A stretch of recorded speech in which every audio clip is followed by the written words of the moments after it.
I have watched empires rise and crumble. I have seen mountains turn to dust beneath my gaze.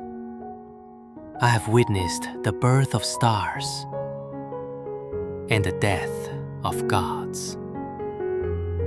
But on a Tuesday afternoon in October, in a small park in Shanghai, I sat on a wooden bench and watched a young couple hold each other's hands for 47 minutes. I counted.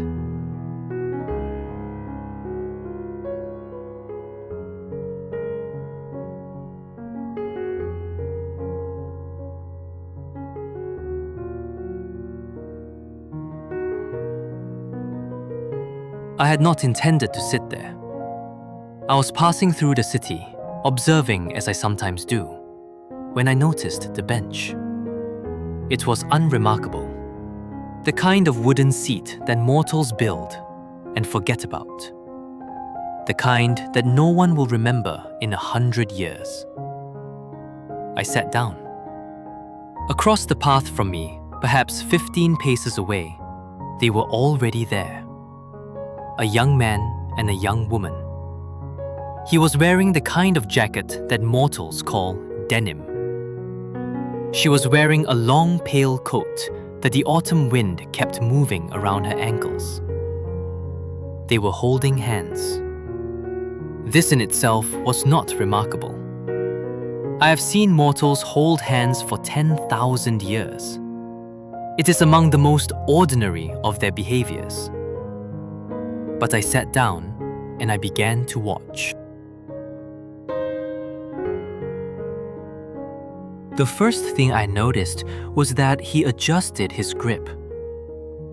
Every few minutes, almost without conscious thought, he would shift his fingers slightly, lock them more securely between hers, as if her hand might somehow slip away, as if he could not quite believe she was still there. She did not seem to notice. But I noticed. The second thing I noticed was how she leaned her head against his shoulder when she thought no one was looking.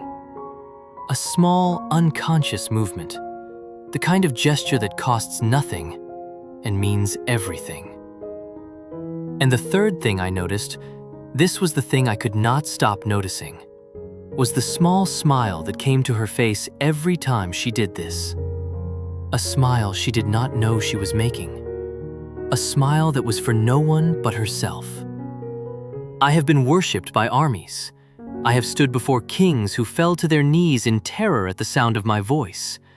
I have walked through cities where my passing made the streets fall silent. I have been adored by priests in 12 languages. But in 10,000 years, I have never made anyone smile like that.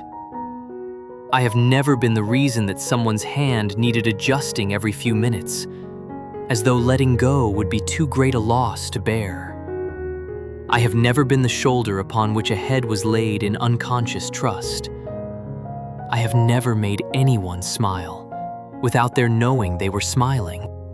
I sat on that bench and I tried to remember. I searched through 10 millennia of memory, through wars, through coronations, through the slow death of civilizations. And I found nothing that resembled this. The couple eventually stood up and walked away. He kept her hand in his. She kept the smile she did not know she was making. They did not look back. I remained. The sun began to set over the city.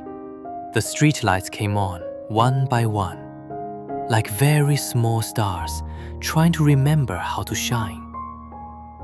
I thought of all the things I had conquered, the thrones I had taken, the armies I had led, the gods I had outlasted.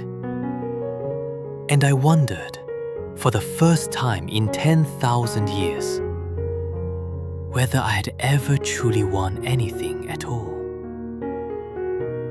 There is something I have been wondering since that afternoon. Perhaps power is not the thing that makes us great. Perhaps it is being held held so carefully that the hand keeps adjusting.